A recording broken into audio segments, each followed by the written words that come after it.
For people to assume that I owe them an explanation about something that has nothing to do with them kind of pissed me off a little bit. Be sad and stuff, but now I literally could give two shits.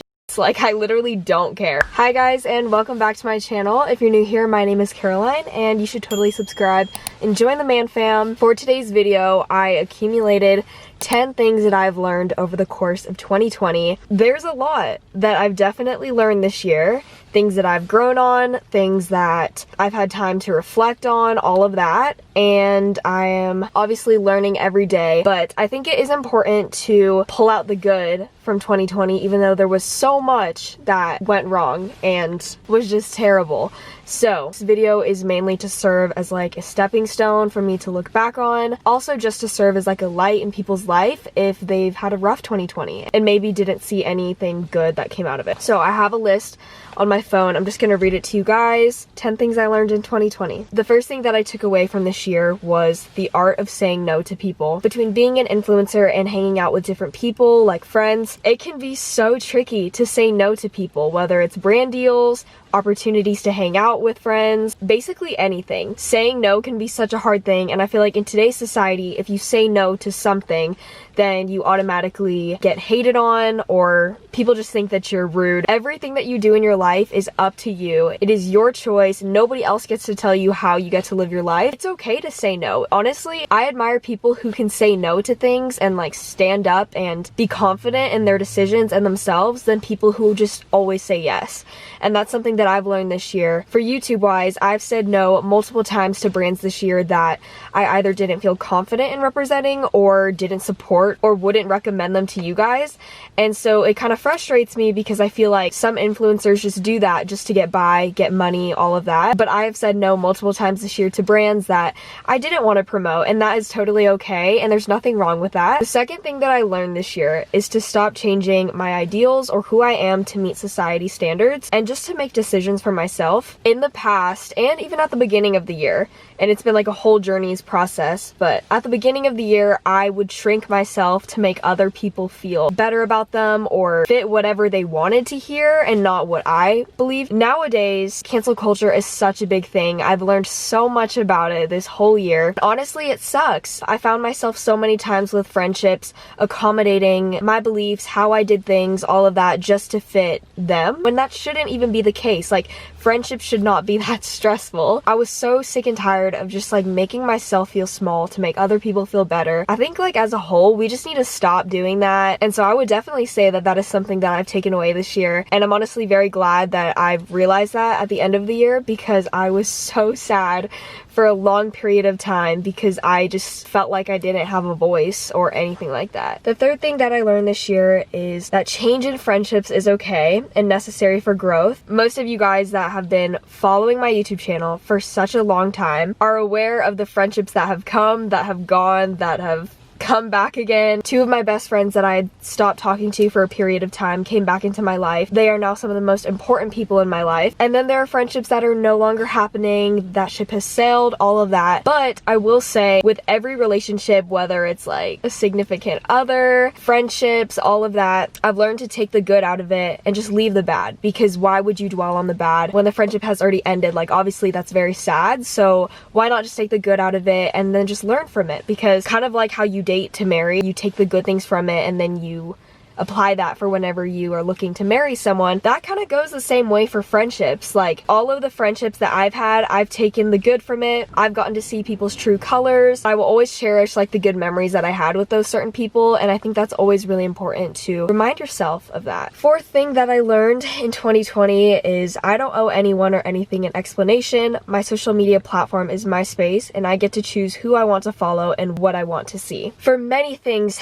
in my life, many people have asked me for explanations. Many people have told me that I have a right to tell them this. Basically a whole chain of things. And my response to that is, I've said this so many times before, but you guys barely see my life. You only see what I post on the internet. You guys don't see the things that I cut out of my videos. You're not physically with me 24/7, and you definitely are not around me when I'm with my friends. For people to assume that I owe them an explanation about something that has nothing to do with them kind of pissed me off a little bit. Obviously, I'm so grateful for everything on YouTube, but I don't owe anybody anything, and sometimes I feel like people think that creators or influencers have to say specific things about their life, like who they're dating, who they're friends with at the moment, when in reality, like, you don't have to do that. And ultimately, it's their choice what they want to put up. So that's something that I've learned in 2020. Yeah. Fifth thing is to stop taking things so seriously, to let loose and laugh. So,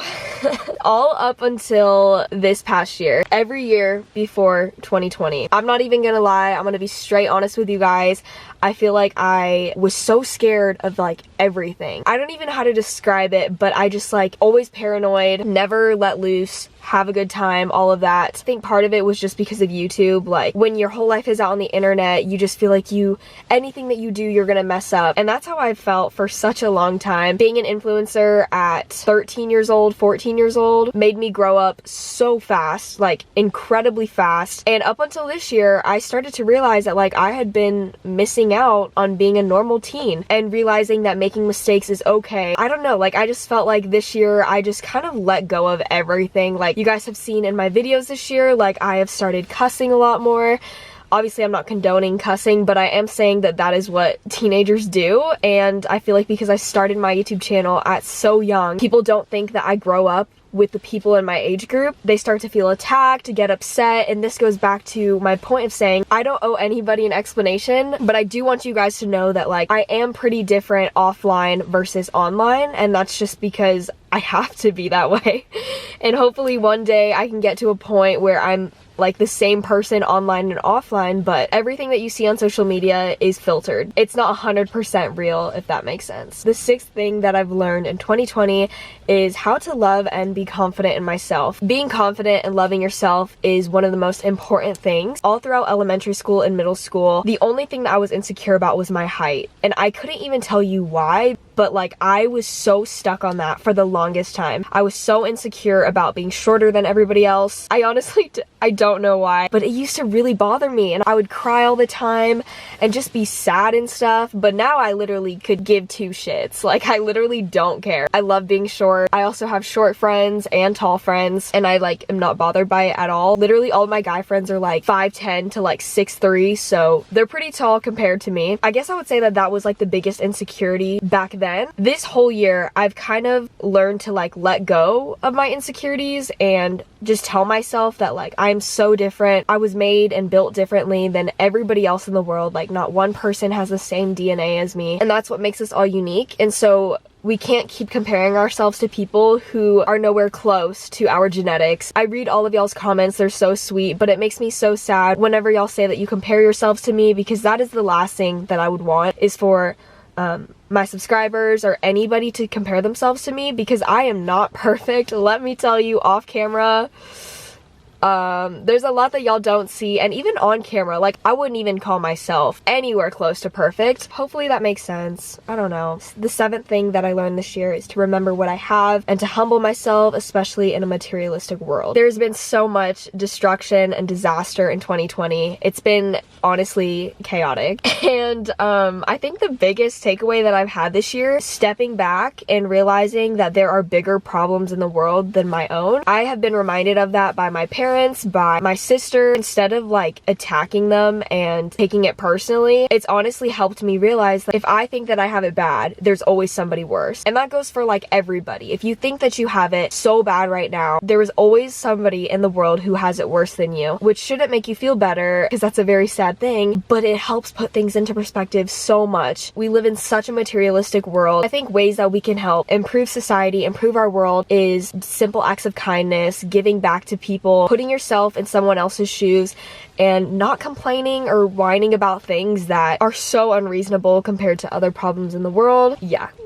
Eighth thing that I learned is crying is okay and having mental breakdowns are okay. I used to joke about having mental breakdowns, crying, all of that. And I used to think that whenever people would do that, it was just them feeling sorry for themselves, because nobody in my family like typically cries. I was always the one that cried at my house. And whenever I would cry, because I wasn't used to seeing people cry in my family, I always put this on myself that like being sad and having a mental breakdown is stupid, and like it makes you different. different. It means that you're too sensitive. And I don't know, for the longest time, I just thought that I was feeling sorry for myself when the things I was crying about were actually important and valid. With mental health being talked about in 2020, it's so relevant and stuff. And even through like my best friend, I've learned so much about how important it is, how we shouldn't joke about it. Like, it's okay to cry. It's okay to have a mental breakdown. And I just thought that was really interesting when I was writing this down. 2 more things that I learned. Tell people how you feel before it's too late. Oh my gosh. Okay, so this isn't really for me because I feel like I tell people things like straight off the bat. I've done that a lot this year. Like, I literally have not held back. It's crazy.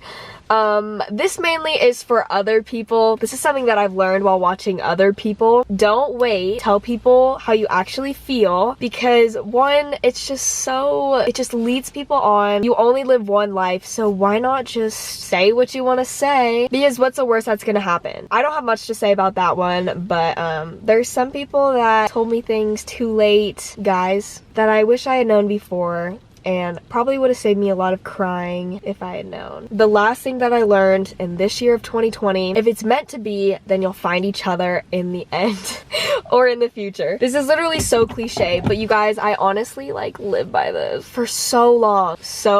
I held on to friendships, relationships, things that I wanted to work out so bad, and you never learn, you never grow from things if that's all you do is just dwell and like hold on to things that are so toxic. If things aren't working, that means it's not time for it to work. And even though letting go of somebody or something can be so hard, the bright way and positive side of looking at it is, if it's meant to be, then it'll happen in the future, or you'll be with somebody in the future, but you will never learn or grow if you just hold on to things. That's my TED Talk for today. If y'all liked the video, make sure to give it a thumbs up. If you didn't, don't do anything. I love y'all so much. Have a great rest of your day, and I will see you in my next video. Ciao!